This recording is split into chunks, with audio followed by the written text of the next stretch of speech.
Hey guys, it's me, Lewis Taylor from the Antisocial Comedians Club. You know that though, because you're watching the Antisocial Comedians Club, which means you must have typed it in or you clicked on a link. Thank you very much for doing that. We really appreciate it. So, this week's episode, you might be thinking, how's Lee's love life going? How's PT? Is he still anonymous? How's Lewis's weight loss going? We don't know. We know that one. That's not going great. Anyway, so this episode is not going to be me just talking down a camera the whole time, because who wants to watch that? Instead, what we have is an episode from the Vault. So this originally came out on audio because we didn't have the technology to sort the video out, because we're not very talented. But recently we have a producer and he's very talented. He has degrees and everything and he's really tall. He sorted the episode out so we could put it out, because the episode itself, the content is absolutely fantastic. We have professional comic Rob Mulholland on, who is just genuinely one of the nicest guys on the planet and just so lovely and down to earth. We have a right laugh with him. So yeah, sorry we can't update you on Lee's love life. If you are wondering though, hey Lewis, are you bullying Lee? Yeah, I am. And Rob helps too. And we tag team him. And it's beautiful. So watch it. You'll love it. Like, subscribe, and please share, because this, I know like everyone says it, but it costs nothing, and you are helping us no end, because the more likes, subscribe, and share we get, the more our channel grows and progresses, and the more money we can effectively make to get equipment, get guests. Leave a comment too. Always leave a comment. We love hearing from you. And if you do have any questions or you want to put anything to us, there is a website coming up here. If the producer's good enough, it'll be here. I can't remember what it is off the top of my head, but it'll be here. Just send us a message, an email, a lovely note if you've got a problem you want us to help with, if you have a question for us, or you have a game you want us to play. Yeah, we'll do it. We'll do anything. We are comedy sluts. We'll do anything for money. Anyway, yeah, so enjoy this episode. Hope you love it, and I love you. And I'll see you later. Say goodbye, PT. He's waving. Run the titles! Here we go. Haha, yeah, I'm knocking to the bank with it. Are you ready to get down? And welcome to the Antisocial Comedians Club. I am drinking the white tag. Oh, I think I had that last time. I've gone for my standard Brewdog. I can't beat this, mate. I'm caning through my beer 52, but I have a fridge full of like fucking beer sours and stouts that are just nasty. The amount of beer 52 you drink, you really should have a sponsor. I mean, no, you'd think so. I'm just going to accept him now. Okay, mate. Honestly, I the amount of times I've opened a beer from them and it's tasted like shit, and I've had to just throw it away. Hey up. Boy. Man, all right. I'm all right. Cheers. How you doing, lads? Yeah, all good, thank you. Lovely stuff. Sorry, we're just debating beer before you come on.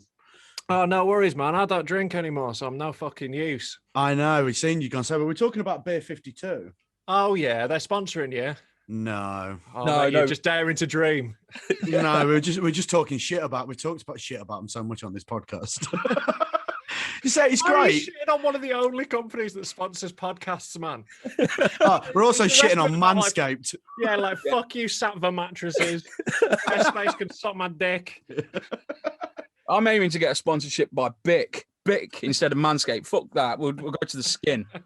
Take it to the skin, boys. Mate, Manscaped are good lads. I have a word said against them, and because I've got their kit over there. They sponsored one of mine. Really? Yeah, they sponsored the PL Survival I did with Mickey Peak. Amazing. Brilliant. I've been tempted to buy one of them, to be honest, because obviously listen to like Have a Word and that. They're always on about the Manscaped. Hey, mate, it's quality gear. In fact, man, how about getting one of their nose trimmers? Is that the Weed Whacker? It's the Weed Whacker, right? You have a promo code you want to use while you're here? Yeah, code is VAMOS if you want to get one, 20% off. I'll be using that in a bit.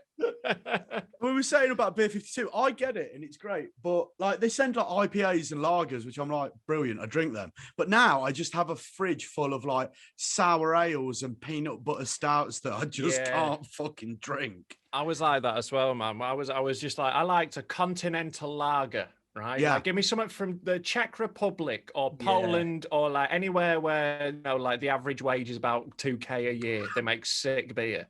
Right. And that was it. Like, you know, you're going like, I hated, even though I look like this, I hated craft ale. That was never my drink.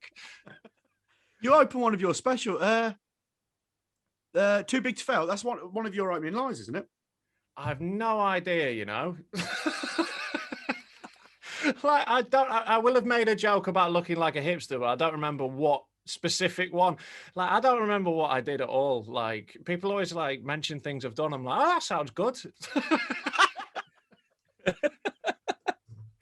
That special is the thing I'm most proud of as well, and I've no idea what the joke that opens it is. Yeah, I'm fairly certain one of your jokes is something like, I know you're here for comedy, but I'm dressed like I'm giving a tour around a craft ale factory. Yeah, that's it. Something like that. I think you open with that. I'm pretty sure you open with that. Yeah. Well, it sounds great. Yeah. One of the best. Honestly, mate, I get messages of people who just like, they reference something I've said on a podcast, like without even telling me like which one. And then I'm just like, it'll just be like, you know, chickens aren't as greasy as you think or something. I'm like, well, I don't know what the fuck you're on about, mate. I don't remember the things I say. What do you want from me? Mate, also, I've listened to your new Fool's Gold, your new podcast. Yeah, talking of speaking shit. Yeah. Yeah. It's class, mate. It's class. Thank you, man. I've just finished editing episode 2. It'll be out on Monday, and it's so dumb. I love it. Like, I'm really like, it's the stupidest thing I've ever been involved with, and I really love it. Like, just Mickey's so funny. He makes me laugh so hard because we're both just fucking idiots, and we just talk absolute uninformed shite. So, you know, it's nice to be with you guys. I feel at home. Yeah, I see, mate. Yeah, it's exactly what we do. Yeah, we were just I've talking about some of the interviews we've done in the past and like how just biblically we've either failed or blagged away all the way through it. Right. We had a guest one week. Lee messages me. We've got Muzzy Is It coming on next week, and I've just got. Yeah. No, I don't know nothing about football. I didn't know who he was. So I went, That's yeah, a good all right, get, makes you sense. know. That's a Hey. good get. He's a bit of a cult legend. Yeah, Yeah, and mate. Yeah, obviously, well, 'cause we're from Leicester, so. Oh, right. That's amazing then. Yeah. Yeah. Like, Yeah, Muzzy Is It in Leicester? Jesus Christ. Yeah. But the day before, I've Googled Muzzy Is It, and I've gone, oh, fuck, he's a footballer.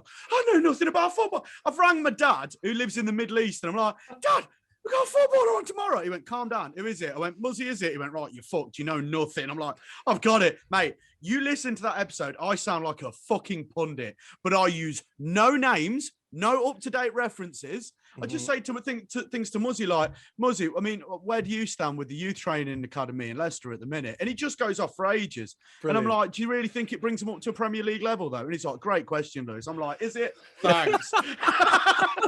That's incredible. Of all the people in Leicester who would have killed for that, just it was impressive blagging though. I like that commitment to the art of bullshit.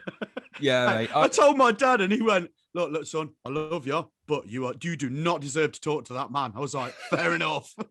It's like I've got Steve Walsh lined up to come on at some point, and I've got to get you to blag that as well. So that'll be fun. Mate, honestly, I don't know how I got through it. Who was the other guy? Oh no, we had Uncle Frank on from Fun Loving Criminals. Oh yeah. But my interview, we're going to do a legit interview, and I'm like, okay, and I'm like, who's the most batshit person you've ever been drinking with? I asked Muzzy, is it if Neil Lennon was as an insufferable bore as he appears to be on telly? Fair question. Yeah, I asked it. We were asking him questions like, who's the best lad to go out on the piss with? And he's like, lads, I'm running the youth academy. Can we talk about football? And we're like, yeah, I guess. But then seriously, again, who's got the biggest dick in the Leicester squad? Come on. Yeah, it's amazing that you didn't get the best person from like Fun Loving Criminals as well, though. You had to get like the drummer. Yeah. The second drummer as well. we didn't even get Yuri. Like Yuri didn't want to know. Yeah. We'll just send Frank to like represent instead. Yeah. It was one of those. You said Uncle Frank, and if you hadn't have finished with Fun Loving Loving Criminals, Criminals, I would have had a fucking clue. I was like, well, this cunt talking to me about his fucking uncle first. Yeah. I had my uncle on. We started talking again. You know, he's been through a lot of rehab. He's doing a lot better. Good old Frank. We thought, where do we go from? Muzzy, is it? I'll ring me Uncle Frank. The only way is down, lads. He did have some good stories though, so I give him his due. Oh, mate. So Live the life. Yeah, drinking with Unreal. like nights out with Steve-O from Jackass and stuff, which is pretty cool. So Yeah, we got some good stories out of him. But it's hard though, because it's hard to know, like, Fun Loving Criminals as a band are amazing. You could like research the front man. There's not a lot of information out about the drummer. So you're just winging it. Well, it means it's an open field, isn't it? I bet he was just delighted to be asked, wasn't he? He's just like, someone wants to talk to me. he's actually he's actually a No, In DJ. Wembley like 2 years ago. I know, was a but still bit- no one wants to talk to the fucking drummer. Like, he could, like, play for everyone on earth in one concert at a go and no one would give a shit. The amount of, like, massive bands who I have no idea what the fucking prick on the drums is called, I couldn't care less. I know, like, 3 drummers and I like music. Well, when we spoke to him, we were asking him like ridiculous questions. We were getting him to rat out celebrities, tell us who's got drug problems, who's like the craziest bastard. Nothing, didn't bat an eyelid. He was really sound. Do you know what he got really angry at? I turned around and went, is Ringo Starr really a shit drummer? And he was like, oh no, we're not having that. You can't say that about Ringo Starr. Yeah, mate, you've clearly never been to Liverpool. You get a similar reaction if you dare question. I should really introduce you for anyone who doesn't know you. Yeah, which I assume probably most people. Well, so let me see if I can get all this out. Comedian, podcaster, writer. Yeah. We're stretching it. I mean, that is what's on my tax return. So yes.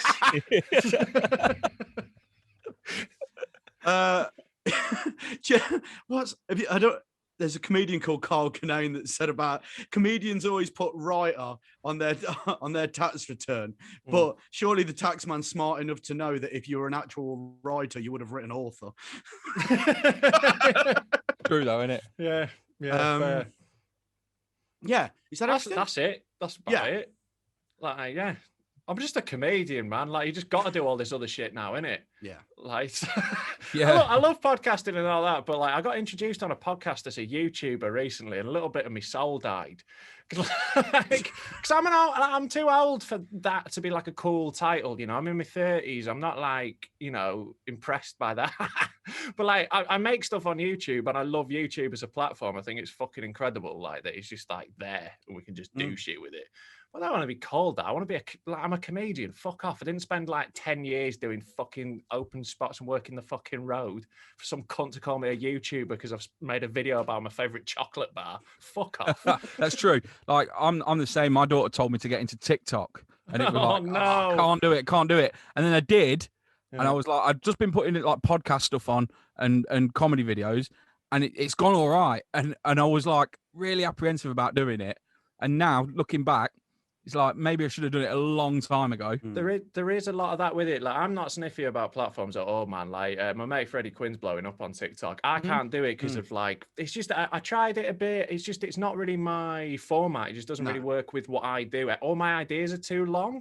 Even if I try and say something simply, it ends up being like 3 minutes. So I need more room. So like, YouTube's better for me. You need more swinging room. So what's happening with TikTok is as of next month they're giving you 3 minutes of. See, now that I might well do more like stuff on there then, because like I just I like making quite nuanced points or trying to hit things from the same thing from loads of angles. That's where the fun is for me. Like I don't have like, my brain's too cluttered. I don't have like clear, concise thoughts. I need to ramble about something.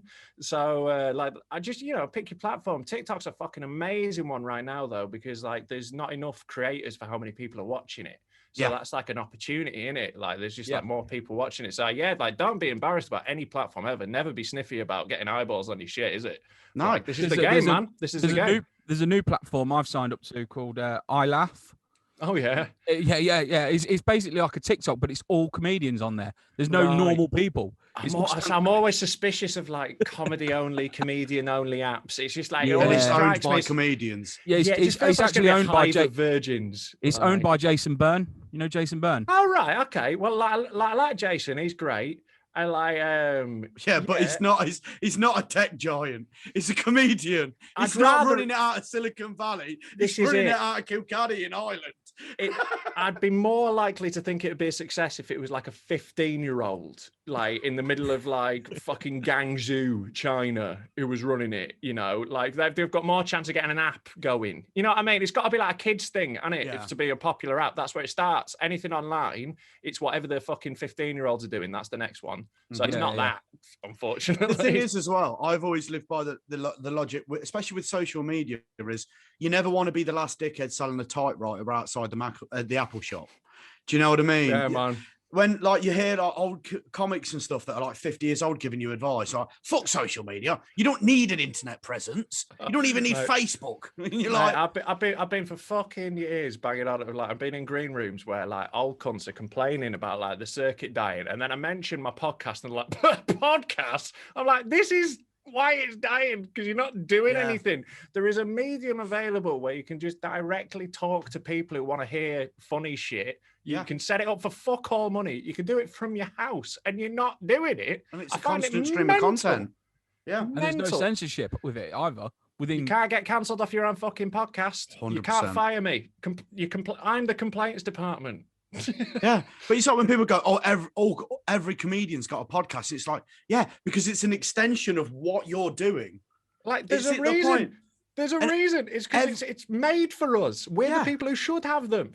If you look at every major comedian that's got famous through the internet, so like Bill Burr with his Boston rant, not Boston, No, sorry, Philly. Philadelphia rant. Know your stand-up comedy law, lad. All right, sorry. I get confused. Jim Jeffries got punched at the Manchester Comedy Store. Yeah. I'm really trying hard not to fuck them all now. I don't give a shit, man. I'm joking, lad. Bert Kreischer originally told the Machine story on the Yeah. Joe Rogan Experience, then took it on stage, Yeah, yeah. blew it viral. The biggest thing they all say is that it's blowing up is actually easy. It will just happen one day. It'll be all over the internet.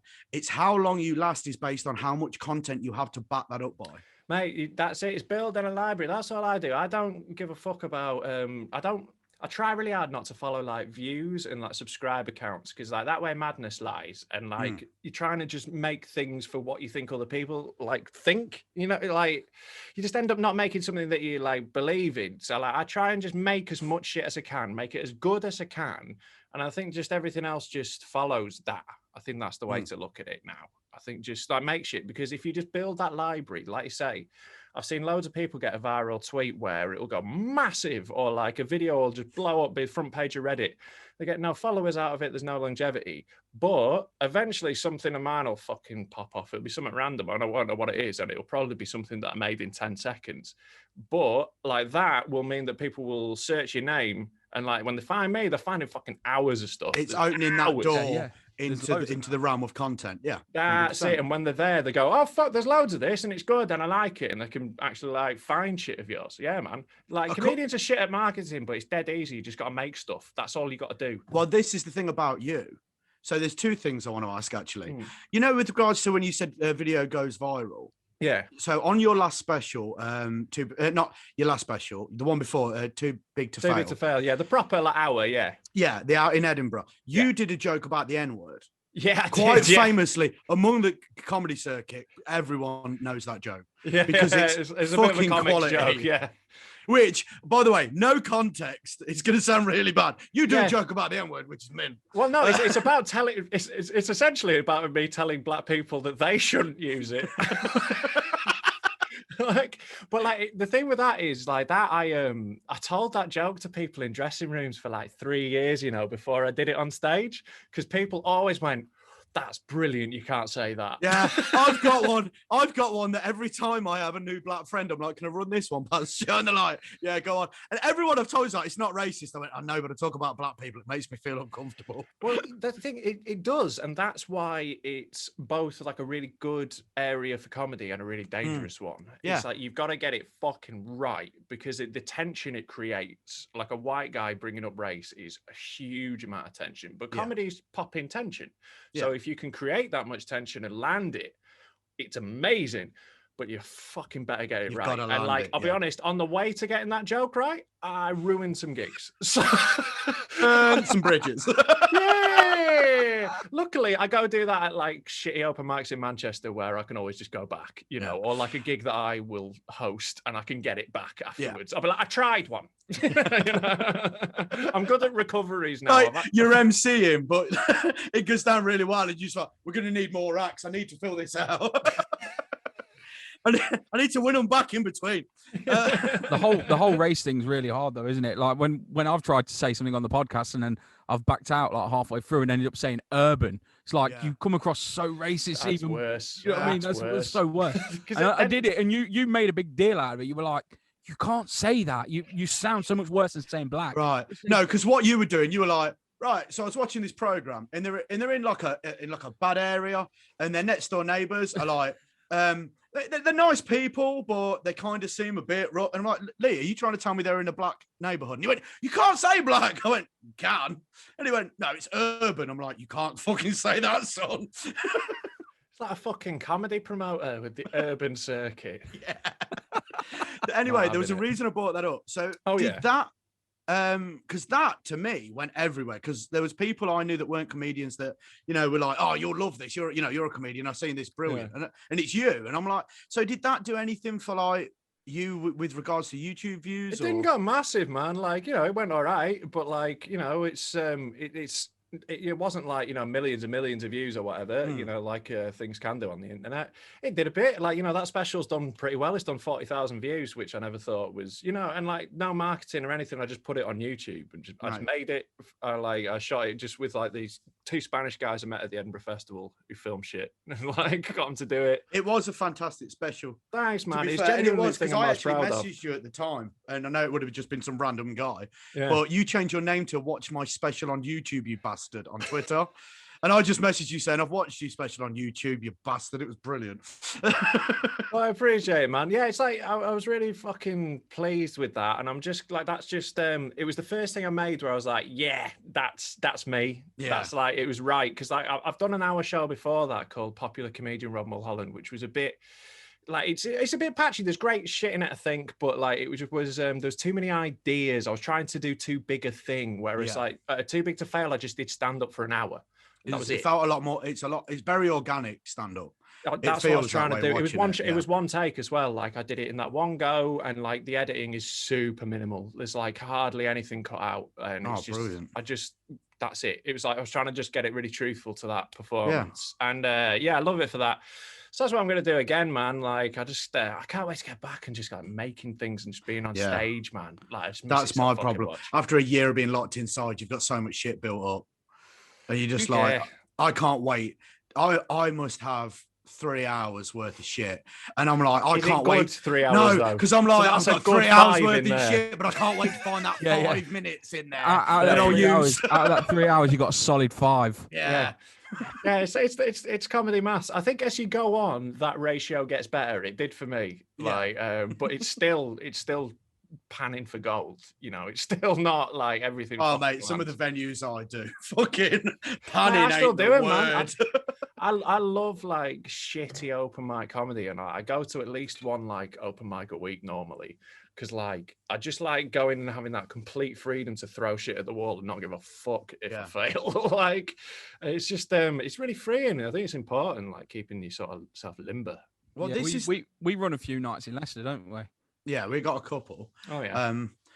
But not at least stop trying to book him. I'm not trying to book him. No. If I'm already in town, maybe. Yeah. Oh, that was hurtful. Yeah, no, like if I'm in the house, but yeah, maybe. Speak to my agent. Yeah. I haven't got one, but you know.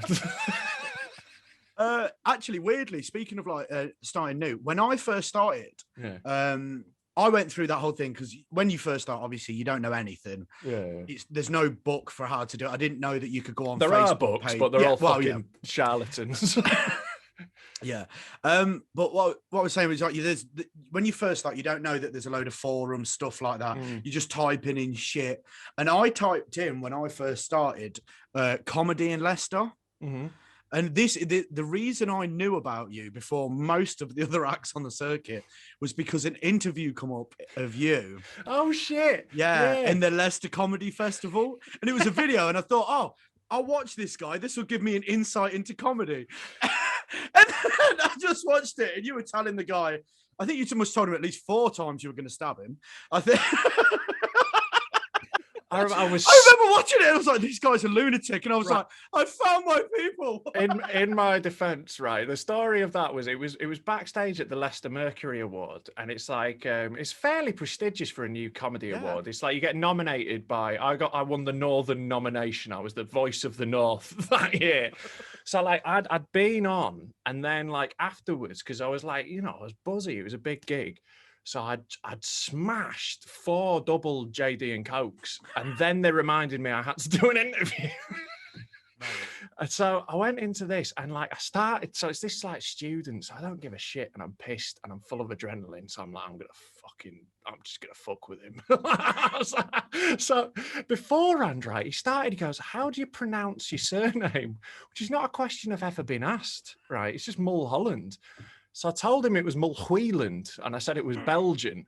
That sounds like a beer, doesn't it? It sounds like a craft ale. Yeah, man. He goes, "So I'm here with Rob Mulholland." I went, "Mulholland, what the fuck are you on about?" And he started with that tone, right? And I stormed out at one point. I think I kicked a chair over. Yeah, he turned around and he goes, "I know I didn't prep you on this, but because I watched it recently to remind myself of it." He goes, "I know I haven't prepped you for this, but if you could describe your comedy in 3 words," you get up, throw a chair. I went, "Fuck this." Oh, Jesus. Oh, it's brilliant. Look, I've calmed down a bit since I've stopped drinking, to be honest with you. I'm much more domesticated nowadays. Like, Well, you're not going to like the next thing I was going to ask. So, the other reason I really got into you, and I think this was when I started watching you stand up and like following you on the social medias and stuff. Oh.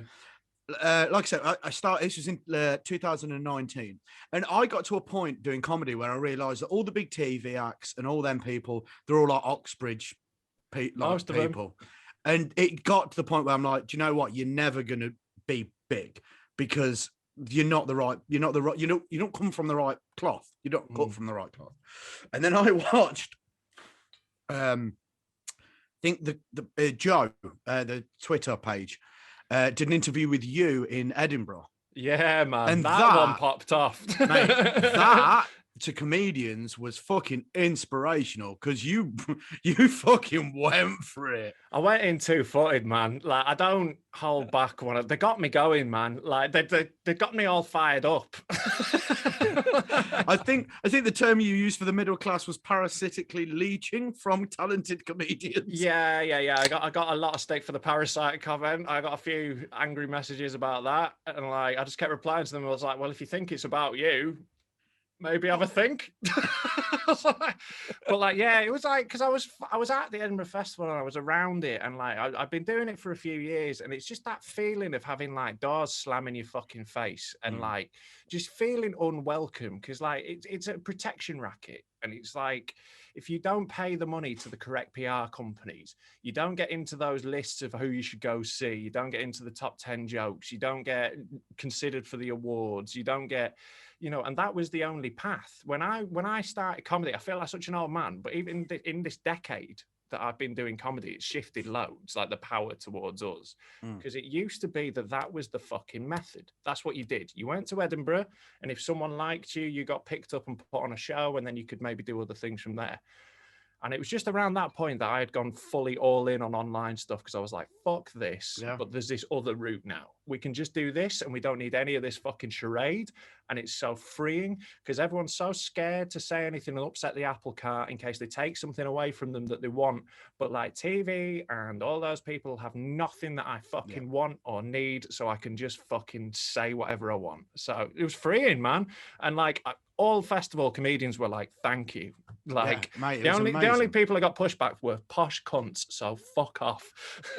I agree, though. I mean, like I said this, I mean, the Americans have been doing the internet presence and all that for years, and it was only a matter of time till it come over here. But then you think about it, and I know a lot of people use them as an example, but Paul Smith is like the British Moses of internet comedy. Mate, like the boys of Hot Water are like my fucking guys. I absolutely love all them, and like they revolutionized it. They showed that it's fucking possible to go big. Yeah. Like, when was the last time a fucking panel show put someone in a stadium? Like, they're yeah. doing stadiums. It's another level, you know. That's the thing. Paul Smith can sell out a stadium, never on telly. Yeah, no, and like I know of like people who've been in meetings with you know, like TV people, and they've been like, why don't we get Paul Smith in? And they've asked who. And it's like, he's the most famous comedian I know by a mile. He's the one that people bring up to me when they're like, you're a comedian. Do you know Paul Smith? Yeah, like, yeah. everyone knows. I either get, oh, what about her? Either, yeah, do you like Paul Smith? Or, oh, I really like that ginger guy on the brick wall. And I'm yeah, like, exactly, yeah. I get that all the while. Unreal. Yeah. Yeah, like, and it's mad that they just don't get what a phenomenon he is. Like, and I always get. Do you know that Scouse lad? Do you know that Scouse lad? That's all exactly. you know that Scouse lad. Yeah. Yeah. He is stand-up comedy to a whole like swathe of the British population. Yeah. Like, that is stand-up comedy to them. Because there was a whole new audience who discovered it. Like, they didn't think it was for them. They didn't know what it was. And like, I think the thing with Hot Water though, they were the first one over here to make it so digestible. 5 to 10 minute clips on a story feed on Facebook. And always different, and loads of it. If you look at the numbers at the minute with Netflix and you look at the comedy specials, most people tap out after half an hour. And that's on every major special. You're talking Billboard, Tom Segura, Bert Kreischer. And everyone's getting to the point where we're like, why are we still putting hours out? Why don't we just try and knock out a couple of half an hours a year? Yeah, like, you can do what you want now. Like, and like, I like the hour as like the I think it's like this venerable thing. Like, it's like an LP, but for comedians, your hour. And it's like a thing that in comedy we care about. So I think I'll still make them, but I still will occasionally not. And I'll do other stuff. And it doesn't have to be that. Like, I just knocked out that 20 minutes in Gardens last year because that was all I could do. Oh, so mate, like, fantastic special. well, thank you, man. Thingy did it as well, didn't he? Sam Morrill. He man. Two 1 hour specials on YouTube. Didn't he do on his rooftop? He did But he's had a budget, man. Like, I saw his drone shots. I was like, shit. I didn't have a fucking drone. You had Freddie Quinn walking into a barn. Yeah, exactly, man. It was so much low rent. You know, there was like 8 people at that gig in the barn as well. Like, literally 8 people. When you're trying to explain to that woman when you're talking about pegging, I was like, do you know what though? As someone who I MC loads, and even when that happened, I was doing. You go from laughing to having your head in your hands going, oh no. Mate, she was batshit cuckoo bananas. She seemed to include that bit in the edit, man. That whole gig though, we drove to like this, it's right on the tip of like North Wales. It was such a big drive, and we're just in this barn with 8 people. Fucking grim. But you know, we made the best of it, and I got 30 seconds of very funny footage, so it was worth it. I love the way. See, that's making the best of it. I spent 6 months telling everyone to fuck off every time they asked me to do a Zoom gig. Oh man, I've done a few. It depends. If you can see and hear the people, it's all right. Yeah. If you just stare, I've done 2 now that I got tricked into that I didn't realize were like this, where you just have to talk down your camera, and they're fucking soul destroying. Oh, I said this. I said, how has no one made a shit ton of money by recording one set and keep playing it? I'm doing 10 gigs a night. Yeah, I should have been on that. To be fair, fuck. I'm genuinely didn't think of that. That's so easy to set up. I just played a bit of your special. I'm just doing it in the back garden. Yeah, I'll just have my kitchen done up. yeah. Just having a kitchen. I've got quite a big support bubble, actually. So, about 150 people in me. Yeah, no, I live at a rock bar in Edinburgh. Yeah. He just tried to justify going, oh yeah, no, I do live with a makeup artist from Hollyoaks. Yeah. And the full wardrobe company. Yeah. Man, I fucking wish I lived in that gaff. That one we did was so sick. That gig was so much fun. Like that, they were so posh, but they were like the proper like fun posh. Yeah. Where it's you know that the cocaine comes out after the dinner party, like them kind of guys. Like, so it was dead. They were all proper up for it. So yeah, I loved that gig. Oh, brilliant, mate! I learned that early on because I started doing a load of gigs in Cambridge with posh people. Aye. And because I'm like quite working class and my set's quite based on being a knob. I started doing it and I got really nervous because I was like, oh, I'm really rough and these are really posh. I'm not going to go over well. And I think I was gigging with Ben Briggs. And the best bit of advice I ever got coming up, the best bit of advice I got coming up, he went, look, these love a bit of rough. They said they fantasize about it all the time. Go for it. And I went full rough and they loved it. I was like, oh, that was a lot better than I thought. Yeah, that's genuinely a fair point. Like there is a limit to that. Like there are some of them that like I did a gig for a comedian in Milford on Sea. I think it's on the south coast, and it's the touriest little place I've ever been. And like they literally said to me beforehand, I was MCing, right? And like the normal MC is Stephen Grant, who's really slick and professional. He's fucking amazing. Like I'm a very different kind of MC. I'm like vibes, but they beforehand they went right. This audience here just wants to let you know, please don't say anything negative about the Queen. It's caused problems before, apparently. So Understandable if you're in Dubai, don't talk about their royal family. But in Britain, but mate, they were all like all white hair, but like in little tight perms, like all like proper, like doing the gig to the fucking Women's Institute was grim, man. Oh wow! Like, I just had to be nice, not funny. I was like, right, I'm doing this one for the money. I was just like, hello, I've retired. Are you? Lovely, good to see you. Proper hit and run. I couldn't say any of the things that I fucking think. Like I want to talk about their dusty old vag, but I can't do that.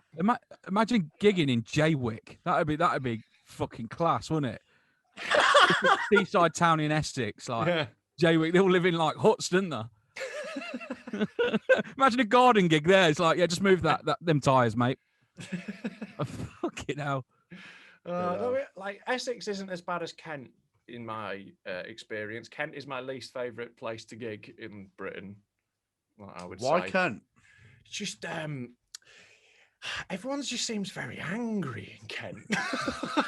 Whenever I do, everyone's just like got very veiny, angry blokes, just all like those kind of southern guys who are just like all very gammony, very.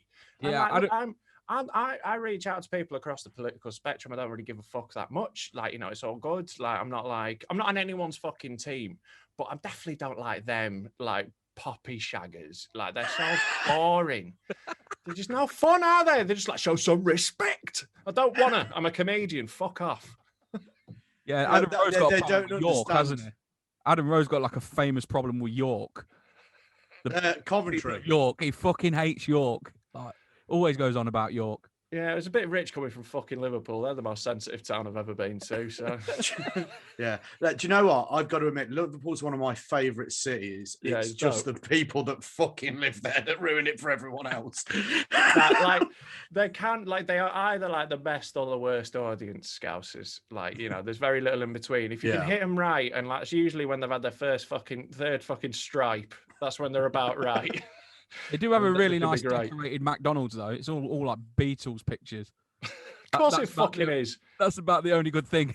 Do you know what? I remember when I first started seeing this girl that lived in Chester. And obviously being from Leicester, I drove up once and she went, oh, should we go to Liverpool for the day? I went, yeah, can do. And I remember walking down this street and it was 2:00 in the afternoon and some bloke's trying to busk me into a nightclub. Yeah, man. Mate, I'm not in Malio.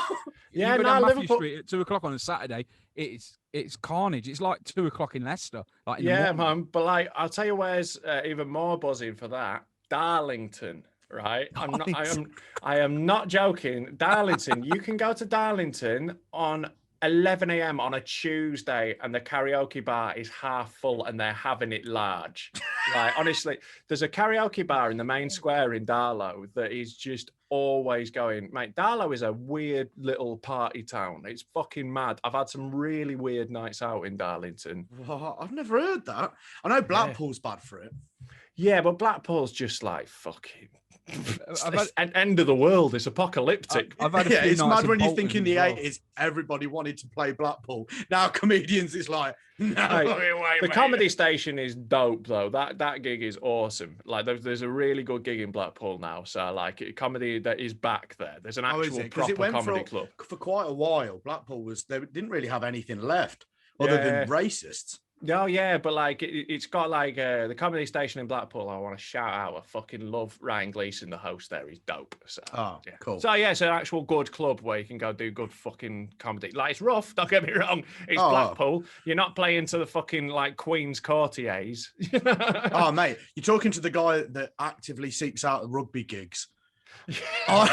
Everyone goes, don't take that. And I was like, I'd been doing it a year, like not even a year. And I was like, fuck, that's my first paid gig. I'm going to a rugby club. And I did it. And I found a sweet spot of how to do rugby clubs. So now, because people pay so much to do them, I'm like, I'll do them. I'll do out like that. Like Dylan got like had a fucking tweet that killed me a while ago. He just goes like, whenever I walk into a gig and another comedian goes, they're fucking idiots tonight. Secretly inside, I pump my fist and go, I'm gonna kill. Yeah. And like, I totally relate. Whenever I walk into a gig and people are like, it's fucking rowdy, it's full of dickheads. Last time that happened in Crawley, I got a fucking encore. You get a little Like, voice this in the gig's- back of your head just going, these are my people. Pissed morons, you say. Let me see if I can manage. Did I hear repertoire? Yeah, like I did a rugby club and it was a proper one. Every comedian I know has the same story. Oh yeah, I got sent to a rugby club. There was no mic and no one was expecting me. Was this the one I was on at? No, I think I can't even remember who the other comedian Yeah, the was. rugby club one I did with you, I fucking died on my arse. Everyone was talking. No, there was one. MC that had not did. got like there were about 150 people in there, weren't there? Something like Yeah. that. And the MC had not got the room under control. Gig. Yeah, yeah. remember charity gigs, man. It was a like, charity gig. The guy who organised it and ran it was another comedian who'd never ran a gig before. And every person in there was either a member of family or a family friend that all hadn't seen each other in ages. So no one gave a flying fuck You know about what? us. I'd fucking kill for that gig right now. Yeah, wouldn't we all, yeah. To be quite No, honest with you, that is made out of red flags. That is brutal. the only reason we couldn't back out, it was for a 5-year-old lad that had open heart surgery. To be honest, Yeah, like, that was the worst conversation we ever had. It's like, it was mates. He rings me and goes, mate, I don't want to do it. I was like, yeah, me neither. He was like, but he's freaking ill kid. And I'm like, is he all right How now? ill? And he's like, yeah, How ill? he's got over cancer. And I'm like, so No, do I well, really have it to was do it heart now? surgery. isn't that all the prize he needs? Like, I'll be honest with you, I've just been watching that stand. My girlfriend made me watch that stand up to cancer show where they like get celebrities and like comedians train them to do comedy, and it's made me want cancer to win.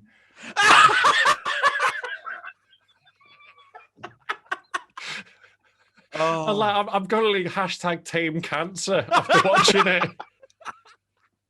I love that hashtag stand up to cancer. You're starting hashtag Stand cancer with. never back down. Yeah, I stand with cancer. Je suis cancer.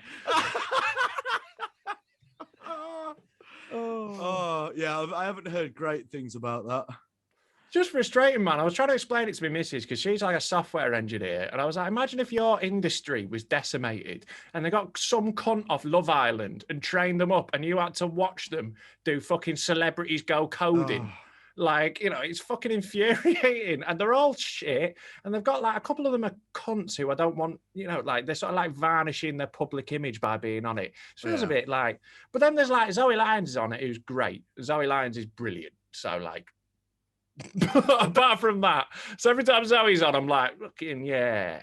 And you know, I like the other comedians, but it's just a bit like, is this what we're doing? Is this is why online comedy is fucking thriving?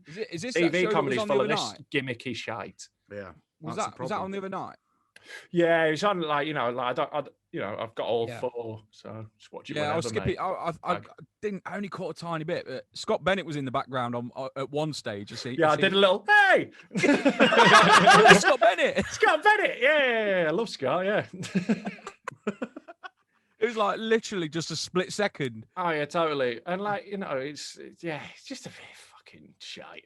Just put like, I don't know why they don't just give comedians some money and get them to make something. I really thought you were gonna. I really wish they'd just give some comedians cancer, and then cancer wins. Look, there are a few. I don't want this to be the podcast where I name those names, though, to be honest. But there's a few. Yeah. When someone starts writing a blog like Rob Mulholland wants to give comedians cancer. Great. Well, it wouldn't be inaccurate. I wouldn't challenge that one, to be honest. I'd be like, some of those names are incorrect, but a few of them are right. So, Yeah. Actually, some of them are on the AIDS list. Let's not get them all mixed up. AIDS is manageable now. I wouldn't wish that on an enemy. I'd wish something much worse. I don't want like a condition you can live with. I want like, Ebola, where you like shit out your fucking anus. I don't know. Oh, wow. Oh, there was another thing. I seen you in the comments the other day of a very stupid young man put a very stupid joke on. Oh, yeah. I was going to bring this up, but I didn't want to because I know where it's going to go. Well, we can edit it out. I'm not going to say the joke because I don't want to give it any. Just don't name him. Yeah, he doesn't leave it like that. The attention. He doesn't exactly. It's the attention. oxygen of attention they want. And like I went into that. So basically, like for anyone watch, someone posted like a joke on a comedians forum, like, "What do you think of me?" joke, and it was a joke about George Floyd, and it wasn't a very good joke. It wasn't well constructed, and it's just like this kind of dumb-looking guy speaking into his phone.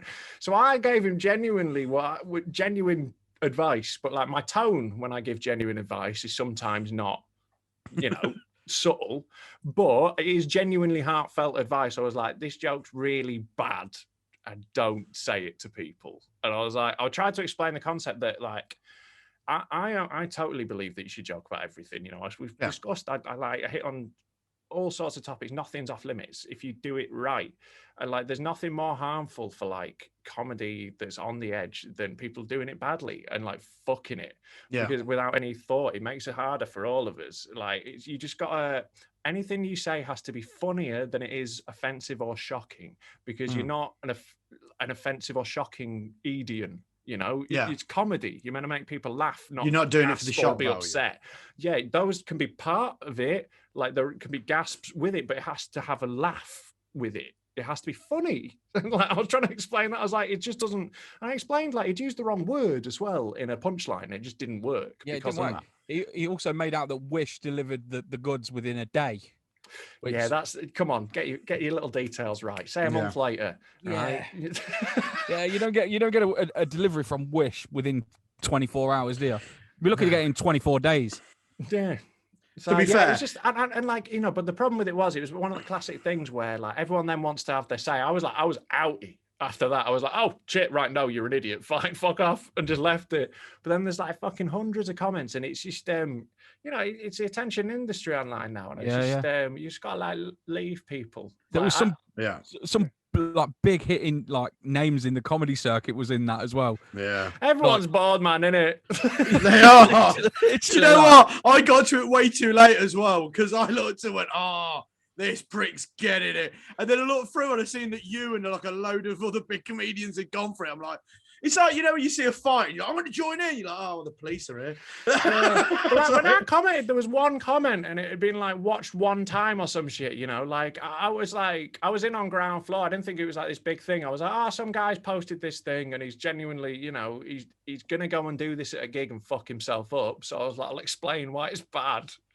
And then topped out at just under 600 comments. Yeah, man.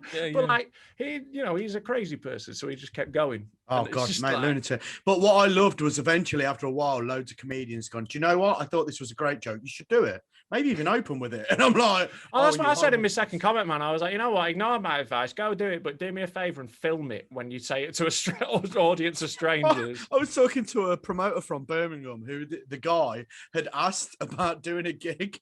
And I messaged him saying, no, yeah, because he runs loads of gigs in Birmingham. And he does a gig for like black acts and like black comedians. And it's awesome. I was like, put him on that. And just tell him that his one condition is he's got to do that joke. It'd be amazing, man. But like, it would actually, I reckon it would, like, I genuinely think, that wouldn't go well, that particular joke. But no. I think it would go just as bad in an all-white audience. Like, I don't think anyone's fucking enjoying that. And all white audiences get fucking tense about racial stuff, especially like when he's that clumsy and bad. Like, mate, lesbians and vegans hate me, and I have never said anything bad about them. Oh yeah, man. But like, you know, that's one of my. I've got a bit I'm working on at the moment that I fucking love, where I like, because I'm vegetarian, but like I don't tell people in the joke. I make loads of anti-vegetarian jokes and then flip it like the end of the bit. And it's my favorite fucking thing because there's always some fucking blue-haired girl with a nose ring glaring at me through all of it, who then eventually has to go, "Oh no, actually, it's all right, okay." Like. I just find it really fun making them hate me for a little bit and then winning it back. But Yeah. like, you know, some people get upset, but it's not worth worrying about, man. No. People blow it up way too much. Like, people at gigs are generally fine, aren't they? Like, See, that's the skill level. You can hold that person in the room until you finish the joke. My skill level is shit. I did a joke that for like 3 minutes solid makes me sound so sexist, but the punchline twists it round back on men and everyone's happy again. This particular lady couldn't wait. Stood up after 2 minutes and went, and this is one of my favorite things that have ever happened to me. She went, "You're sexist," and I went, like that. She threw a bottle of water at me and it landed about a foot in front of me. And I seen an open goal and just went, "See, now if that was a bloke, that would have hit me." And I have never seen a woman lose her temper so quickly. yeah, like that's very funny. But yeah, what did you think was going to fucking happen? I tell you what, It was an open mic. I wasn't that. You've got to fucking hit that, man. I totally agree with the instinct there. You did the right thing in that scenario. But what I would say about that is, what is your face like when you're saying that? Like, the reason I get away with shit is simple. I grin. I just grin. The more horrible a thing I'm saying, the more I'm smiling. Yeah, I did it, but I was when I was saying the bad things, I was like almost giggling as if to say, "I know this is so wrong." Yeah. Basically, the premise of the joke was, I can tell how long I've been in a relationship with a girl based on how big her underwear's getting and how low her tits are getting. Right. And it was this thing of like, it was just basically the whole, it's not going to be funny, but the short premise of the joke. Always a great setup when you're going to get told a bit of material. The long, this isn't because I'm not going to do the whole bit, but the distance between the tits and her underwear gets shorter and shorter and shorter. Right. And I know, and like I said, I know what people are thinking. What happens when you break up? Surely your underwear is still going to be big and the tits are going to be saggy. I was like, no, because most women, when they break up with a bloke, get a boob job and start wearing thongs again. Right, which sounds really sexist, but my ending bit is, I said, I can't even remember how it fucking went now. I said, to be fair, it's just as bad for men because your socks get higher and your balls get lower, right? Which I think is just swapping it around and say we're all the same. Yeah. But yeah, she weren't having it. Well, you know, like you've got to, you know, do you want to please everyone? Do you think you got the balance right? Does it work most of the time? No, that's why it was a bit that never worked. There you go. You just haven't got the balance right, man. And like sometimes that takes a while. And like sometimes I find the upsetting stuff really easy. It's the light that I find more difficult to write. So like it's always trying to get that balance between the two, man. It's like that's and like look, I've been through the exact same thing. It's like, you know, I was so clumsy for years. It's like you learn to get nimble. If you're walking the line, it's a tightrope walk, and like that's the game, innit? It's a dance, and it's like the game isn't like stepping over the line. It's being on the line. And like right on it, like that's when it's like brilliant. That's where all the best stuff is right on the line if you're brave enough to go up and get it.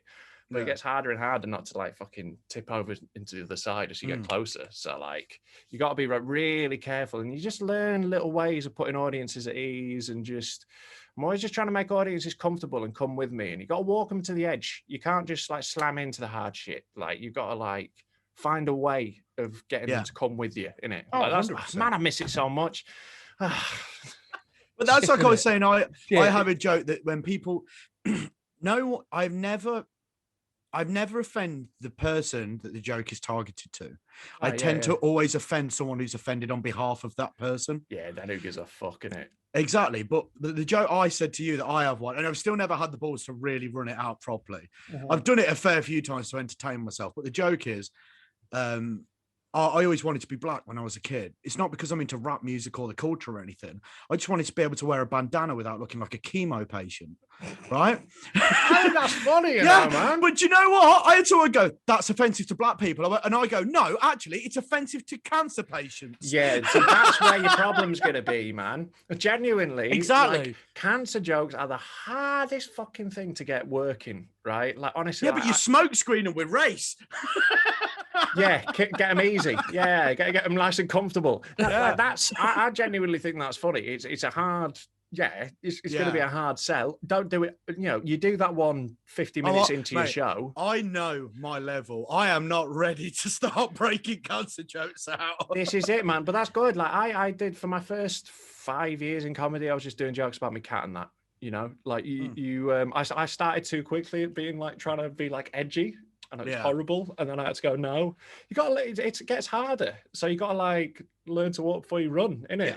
Yeah, so just like keep it simple for yourself. If you're newer, like people, like it doesn't matter. Like you get there eventually. It's a slow fucking process. Yeah, man. She is, isn't it? Yeah, years. That's how you got to look at it. It's like development over years. It's like a real like, but then also like I don't know. I'm not very good at like worrying about that. So I'm just always trying to be a bit better than I was. You know, just do that. And then you put consistent material out. That's what it's all about, and consistency. Yeah, it's a big thing, man. Like I spend a lot of time like forcing myself to make shit. Like I don't want to loads of the time. So like, but it's my job, you know. I've had way harder jobs than this. Like, I used to work in a fucking warehouse. Do you get a lot of attention from like the Leeds United fans? You know, like a little bit, man. For the first time ever, like it's just started in a tiny way. I went to in the summer when Leeds got promoted. I went to Leeds to celebrate, and like it was a beautiful day on a Sunday, and like there was a game against Derby County where we were already champions, and then there was just a celebration in the city centre, and it was like 15,000 people turned up. It was way illegal. It was brilliant. Like people were just climbing up the city, like the city hall in Leeds. Everyone was like all over the steps and all. Well, like someone crowd surfed in a shopping trolley. There was fireworks going off. It was fucking brilliant. And like I was out with Mickey P. Kerr, who I do Fool's Gold with, and he's really well known amongst Leeds fans because he was on Britain's Got Talent and he's done loads of like songs about Leeds. But it was the first time that like people came and asked me for selfies and shit.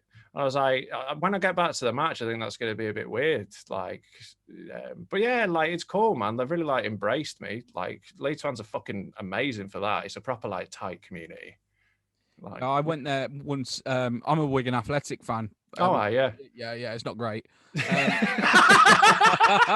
Yeah, that's bad when you support them and Rob was more enthusiastic about it than you. Yeah, it's not great. Like, all right, well, someone does. Cool. That's answered that question. Yeah, but all my mates are Leicester City fans, and we went to Leeds away, and I'm going back years, mate. You absolutely smashed us anyway. We went to Ellen Road, and we ended up in this pub. I think it was called like the Old White Hart or something like that.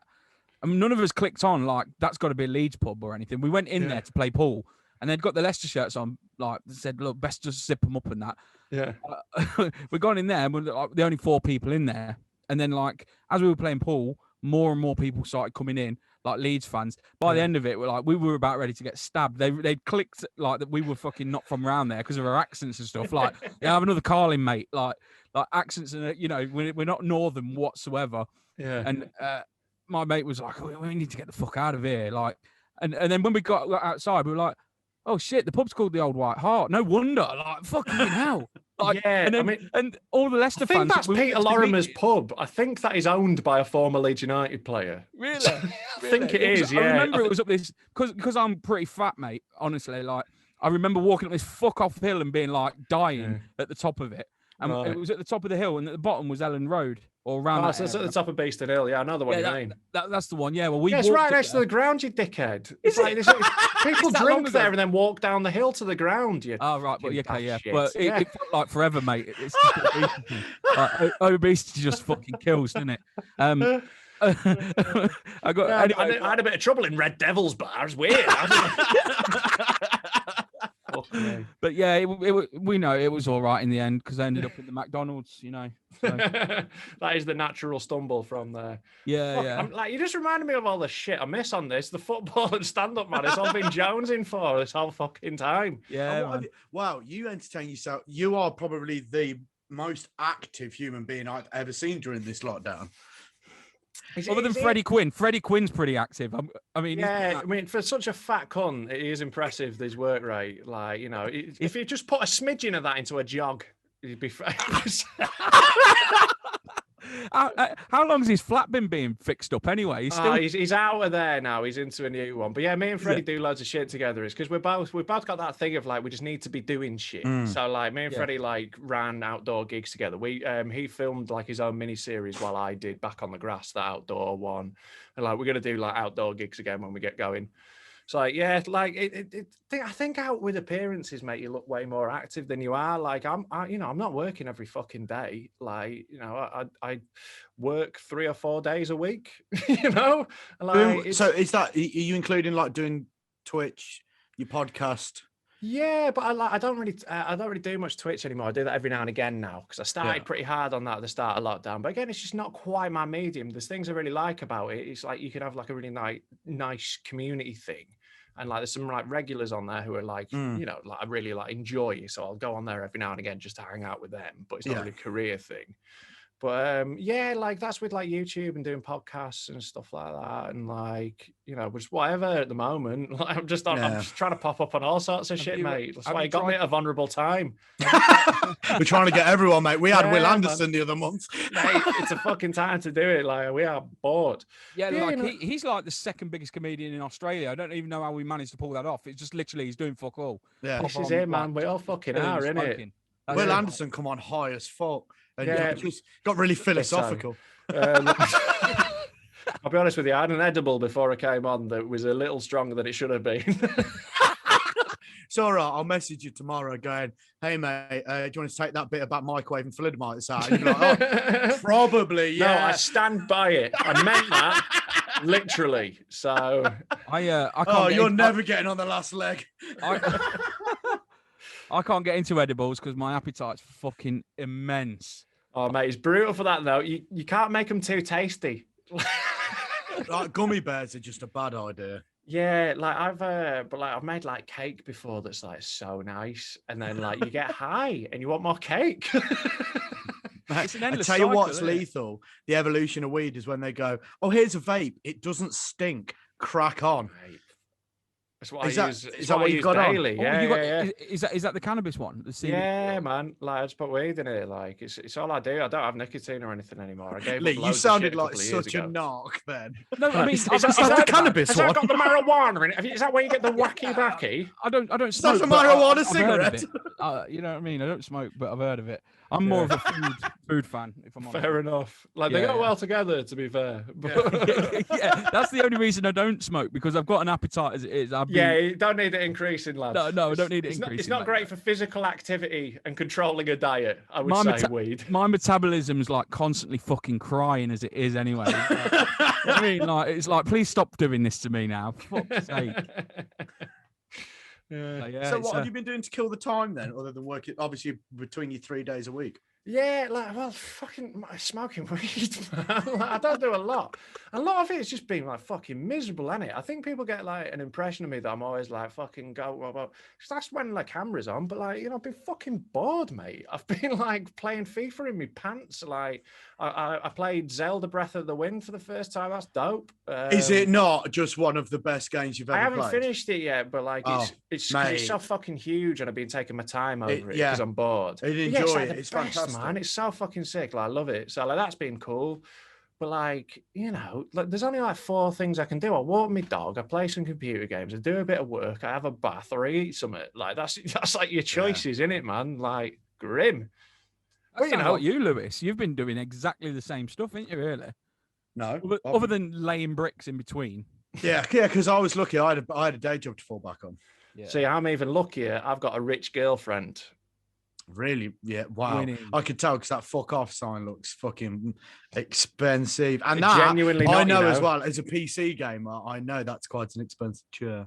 The chair is very expensive, but I've got quite serious back problems. So this was my Justified. this was my last weekend of comedy work. I was like, I'm going to be editing a load. Yeah. I'm treating myself to a chair. Fair That play. sign, £35 off eBay. Really? Mate, I want a before the bar sign, panny. Before the panny D, man. Pre-panny. All my stuff's pre-panny, so it's way cheaper. I'm glad you're saying panny because you're the only person I know that calls it COVID.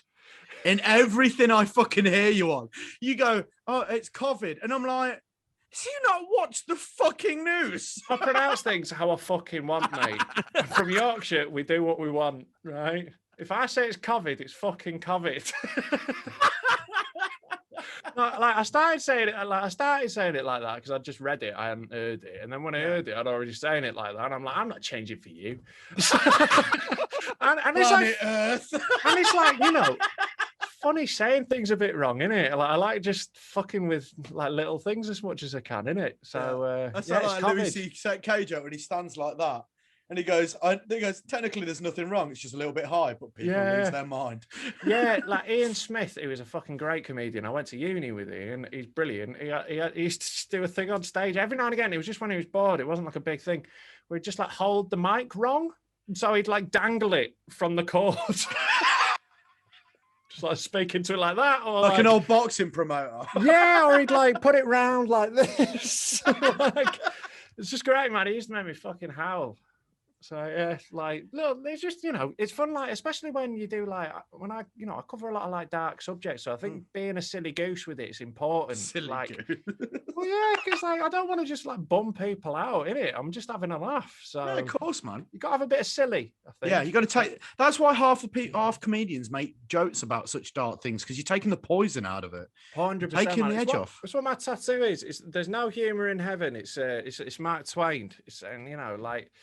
The secret source, the full thing of it is, the secret source of joy, of humor is not joy but sorrow. There's no humor in heaven. It's like humor's a way of extracting something good from something horrible, isn't it? Like Yeah, that's, of you know, course. not to get too fucking standard philosophical. No, but, I've like, always- that's yeah. what I love about comedy. It's like, you know, there's no good in cancer, but if you can get a fucking joke out of it, that's at least a tiny thing, isn't it? Absolutely, 100%.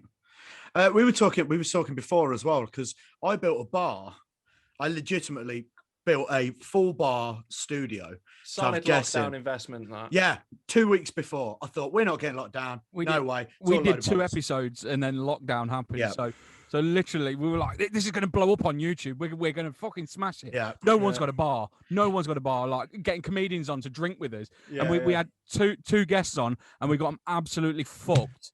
And No. the numbers were They all come right. half fucked already because we said we've got a bar and they thought, oh, we must be getting wrecked. And they come half cut. And I had one guy, the first guy we had on, Doug, was throwing up in my bathroom. And me and Lee just doing the podcast on our own. And you could just hear him in the background go, Mate, I'm just going to leave him. I'm so glad that I gave up drinking before everyone started doing podcasts where you get pissed laughs. There's a couple of them, like, you know, there's yours, and then obviously, like, Have a Word, I've done them before. I've seen a couple of lockdowns, podcasts where they've, like, and I'm like, I would have fucking ended my career. Like, I'm so glad I'm out of that because you heard the shit I say when I'm fucking sober, man. I'm glad I missed it. I'm glad I missed the wave. I'm out.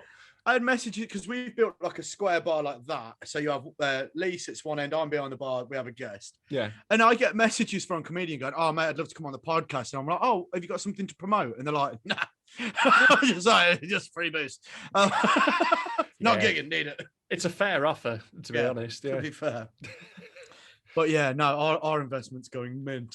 Yeah, but I did the same shit just before lockdown as well. I was already we moved here from I moved back to Manchester from Brighton like 2 Oh, months you're not in Brighton anymore? Nah, this is in Manchester, man. So like we moved into like a terraced house. So this is a spare room because we have those in the north. So like Mate, we're in the middle. I've got your own two. space now, I've got then, two. nice. But yeah, so I set this up as like my studio. And like where I filmed Fool's Gold is over there, but it's just like a tiny little box room, and like I've just like crammed every corner with like lights and shit. But yeah, like because and I timed it fucking beautiful, but this was already a thing. It wasn't like, making stuff for the internet only started when we locked down, was it? So I was already planning for it. So yeah, like, it's luck, but you make your own luck in a way, don't you? Like, but to be fair with this, I built it and I kind of made the best out of it during lockdown because I just watched all the NFL in here. Yeah. Like every NFL game, Super Bowl, I'd have my own bar. I was like, this worked out pretty well. Yeah, there's worse things to have, isn't there? Yeah, that's it. Yeah, So normally we do segments, which obviously tonight we haven't. But I do have a question that I really wanted to do on the podcast, and we'll do it as the last thing, so we're not keeping you too long. Yeah, no worries, man. And normally we get questions given to us all the time, and they're random shit questions. Yeah, and also, we were doing Would You Rathers before fucking Rowie Bags and Dan Nightingale were doing Mate, them. people have been doing Would You Rathers on podcasts forever. It's open season. Yeah, I don't think that's no one's bit. People have been doing that for time. So. It's like a comedian asking people who's drinking. Everyone's doing it. Yeah, I mean, like, it's different in that, with that, you shouldn't. Like, they're all drinking, that. Shut up and tell a joke. You know what? I was told by a comedian once when I first started, he went, don't ask a crowd how they are. No, they can't get an individual answer. And I've never done it since. Fuck off. Yeah, it's a little bugbear of mine as well. Like, how it's up there. When you first start and you go, my name's Lewis.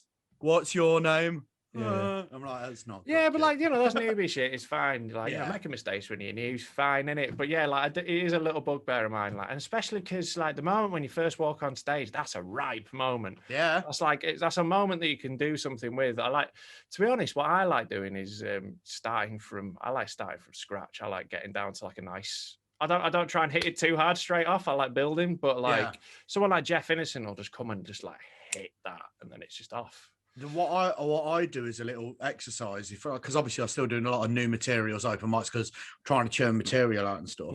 What I learned very quickly was if I start really poorly, if I have a great idea and go, I'm going to go on with that, and it dies flat on its ass, it can take anywhere from 2 to 3 minutes to get that room back. Easily, yeah. So what I started doing, if I had like 10 wicked gigs where I killed 10 times in a row, I'd purposely go up on stage and kill myself at the start. I'd go up with a really shit bit, make it out like I looked like I didn't know what I was doing. And when the crowd firmly hated me a little bit, I'd be like, now we'll start. Just to see if I was as good as my material I was doing, or if I was just on a good run. Yeah, like I wouldn't bother, to be honest with you. I just I let myself say something bad eventually. I don't need to be trying to. I'll say something that'll upset them eventually. So I'll deal with it then.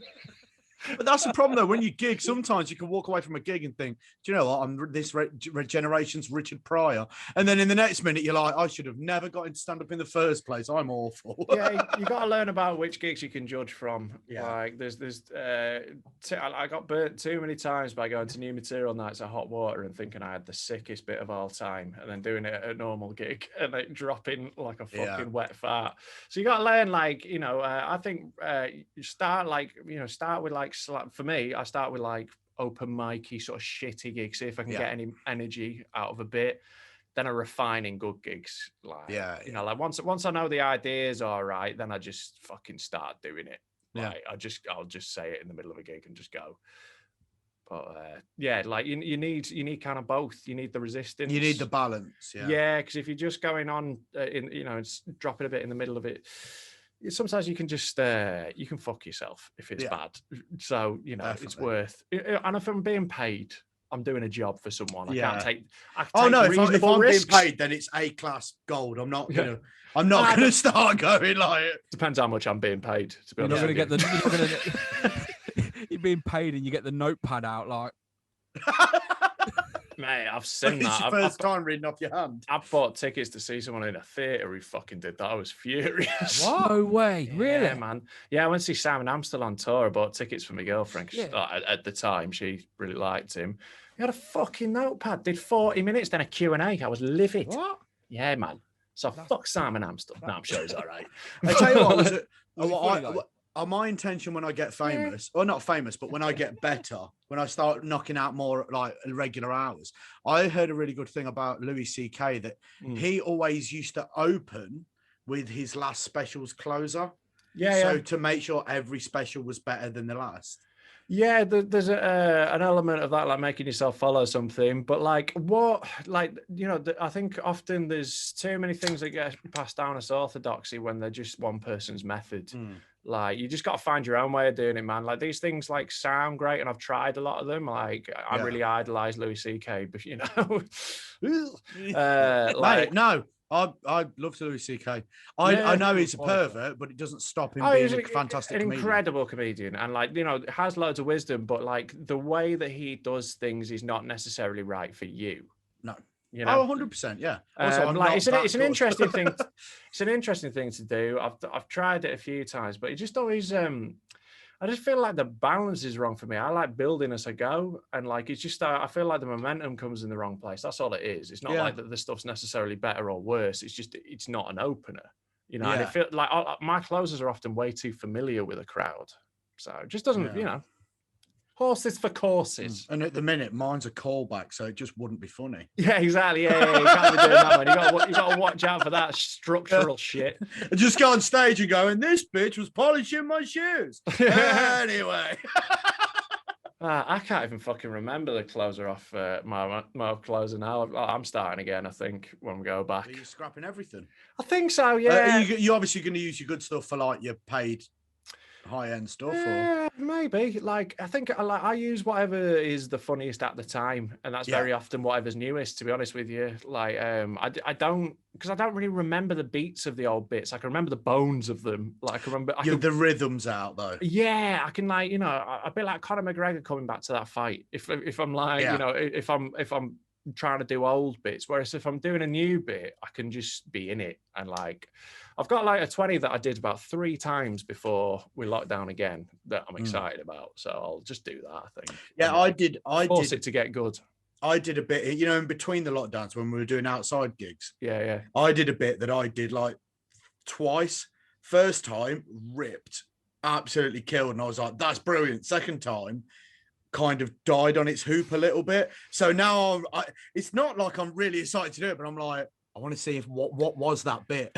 Yeah, the problem is with that's often like first night energy. I've had a number of bits like that where like the first time you say it, you're so fucking hyped about it. It's almost like it's MCing. You have that, you're in the moment with so it. Yes, spontaneous 100%. and it flies out of you.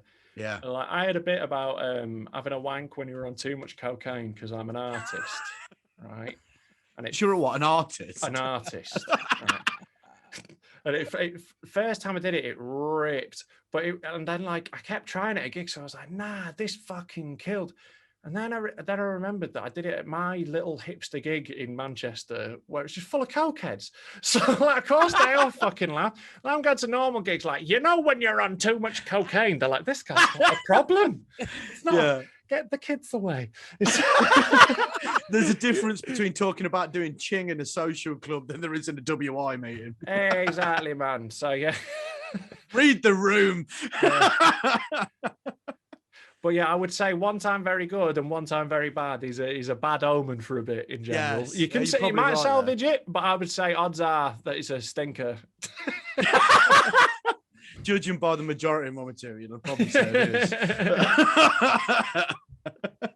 Anyway, so we normally do random bullshit questions, which is just a random question that makes no sense, but it's fun to ask. The only one I've got today, and the one I really want to ask, was put forward to from my girlfriend. She was really excited about it. And normally I ignore her profusely, but this one was pretty good. Right. So if you could break into someone's house, and you don't have to tell me who, but in your head, if you could break into someone's house, right, and fuck about with something, but not make it look like you've burgled the place to irritate them, what would you do? So for instance, I said it would be really good to like take all the labels off the tins. Right, yeah. Well, like me and my mates used to do this at like parties or whenever we'd get invited to someone's house. What we'd do is we'd tweak the house. Yeah, so stuff like that. You move everything in the house a bit, right? You don't move it a lot. You just move the angle of like everything, and it just creates this eerie feeling for people who live there. So like they always got rumbled for having a party, even though it was like totally clean. Because like there'd be a photo that was just like moved on a shelf like that, and they'd finally work it out. That's the way to go. You go super subtle, because then it induces a sort of mental breakdown in the person you're doing it to. Like that's like that scene in Friends when Chandler slightly moves the living room and goes to put his feet on the coffee table and misses. Yeah, it's all shit like that. And you just do, but you do everything a little bit, like split the containers like of things and stuff. So like you've got your TV, say, on a stand. Yeah. Metrically, you move it over like, say, 20 mil. Yes, and you move the sofa angle a little bit, and you 20 mil move the other way. the table a Mate, tiny bit. You move the lamp a little bit. That'd do me. That would. Oh, I'm OCD about fucking because I'm a plasterer as well. Like, I'm so fucking shitty about like everything has to be symmetrical. line up. It needs to be plumb. Everything needs to be fucking plumb. Like, oh man, that'd do me. Yeah. So this is where my girlfriend went wrong. She was like, I take the batteries out of everything. I'll go, no, you turn the batteries round. That's how you get to people. Yeah. Because then they just change your batteries. Yeah. Or change the remotes for ones that don't work with those devices. You know what? If we've got an Xbox, just like replace the remotes with PlayStation controllers. Swap all the games around into different cases. Yeah. That'd do you, Eddie, wouldn't it? Yeah. I said to smear Vaseline on all the door handles, but not enough so that you'd towel, just like enough to go, that feels a bit fucking weird. Change all the hinges so the doors open the other way. Yeah, that's the sort of stuff, you see. You want to go little, just little mild annoyances just all the way. Like, I mean, you don't want to be hanging doors the opposite directions or out like that. Like taking the door off and putting it on the other side. Might take a bit more work. Like maybe like leave like something that makes a really loud, repetitive noise just somewhere hidden. Yeah, I'll leave the missus somewhere. Let's. But the thing is, the missus, and she'll watch this and I'll shout at me for this, but the way she went, right, listen, question, listen, it's gonna be amazing. And she told me the question, she was like, right, what would you do? And I was like, I don't know, who am I doing it to? She went, say you're doing it to me. Just say you're doing it to me. What would you do? I went, I'd cut all the strings off your tampons. And she went, this isn't fun anymore.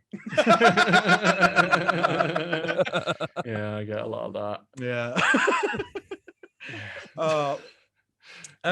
Yeah, thanks for coming on, man. Anyway, Right, absolute pleasure, lads. And it's been a delight. It's been brilliant. Well, like I say, if you ever are gigging in Leicester, we do have a legitimate bar, and I know you're not drinking anymore, but I can Come make you have a a legit soda pop. mocktail.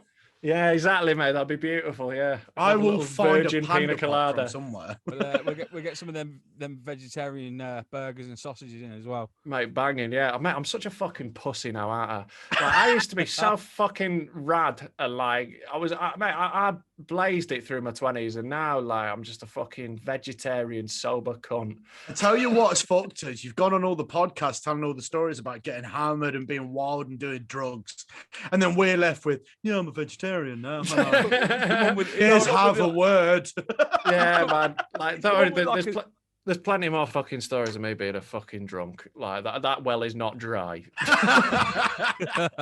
He's come on and he's been like super vegetarian, like super clean. Like, yeah, man. Mate, I can't even remember the last time I didn't eat meat. Like, I used to be you, man. I used to eat meat every day, but then I took acid and went to the Sea Life Centre, and I really like bonded with an octopus, and I've not been able to eat animals since. Yeah, I remember you. I listened to you on Dame. I love the way you said I used to be you. I did that bit, and I was like, "Fucking hell." It's true, man. It's a true story. Like, I used to eat meat every meal. It was all of my favorite foods were meat, and then like I had that trip, man, and then I just couldn't do it. Like, it bums me out now, man. Do you know what? You know what I love the most out of that whole thing is the first meat that you decided to quit on was octopus. Yeah, like, I'm yeah. never eating octopus ever again. I was like, I'll give up octopus, and I was like, I don't think that's enough, is it? And then it was pigs. Well, yeah. Then I started thinking about, like, I was like, right, where's my dividing line then? If I'm not eating octopus because they're too intelligent, pigs are really intelligent, I shouldn't eat them. And then once you start thinking like that, then everything else just sort of fucking tumbles, to be honest with you. And I was like, fuck.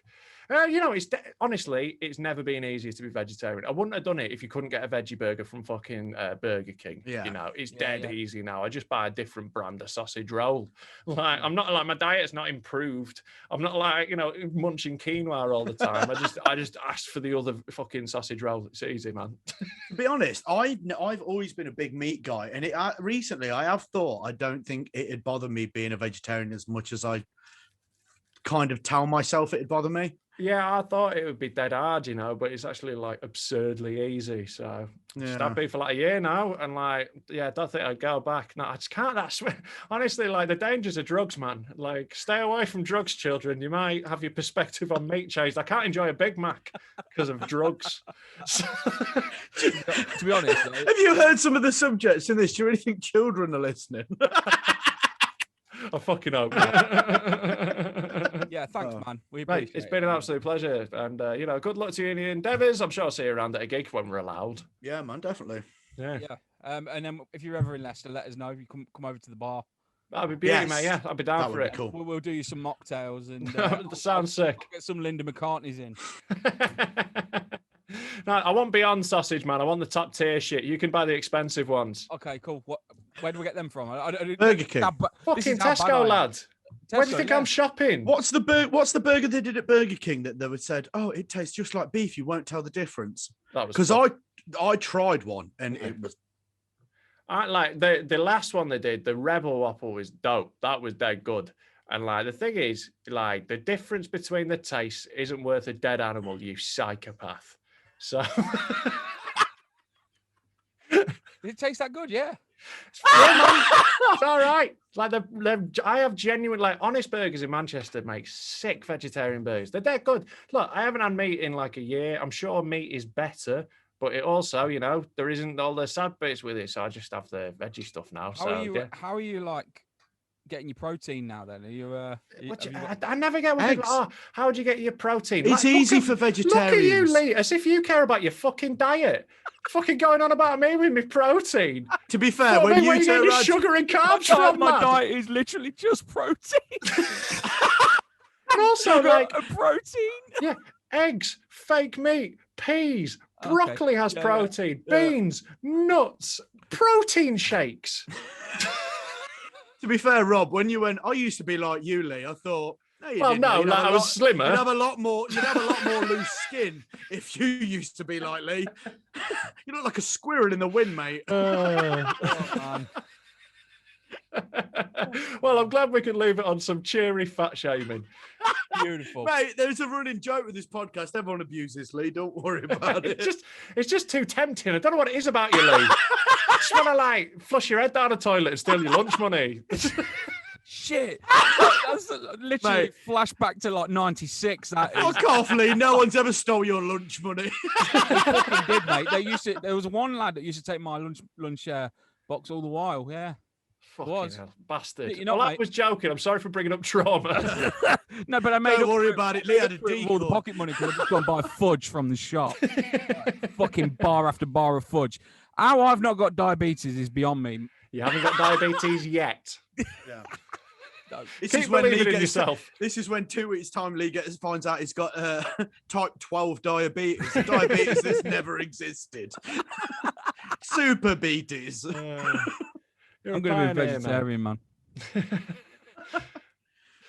Anyway, thank you, Rob. Cheers, yeah, pleasure. Thank you so much, man. Cheers. You take it easy, man. How the fuck do you end these things?